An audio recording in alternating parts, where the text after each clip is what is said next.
এখন কাচ্ছি রুই মাছ আর আলু, বিশাল রান্নাবান্না।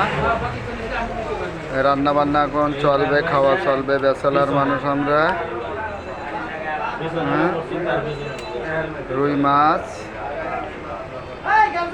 আর হলো আলুর তরকারি। বৃষ্টির দিন, ভালো রান্না বাড়া, সুন্দর খাওয়া হবে। ঠান্ডা লাগছে, তেঁতুলের আচার খাইতে হবে, এই জন্যে আগে খাওয়া দাওয়া করে তারপর তেঁতুলের আচার দিয়ে রান্না বাড়া খাওয়া দাওয়া চলবে। হ্যাঁ, এখন এই যে হচ্ছে আপনার আলুর কাচ্ছি আর রুই মাছ, এটি আমাদের কাচ্ছি রান্না।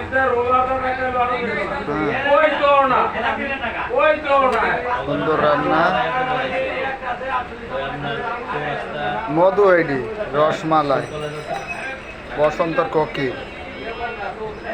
এত সুন্দর টেস্ট, না খেলে বোঝা যাবে না কি সুন্দর টেস্ট এটা। চান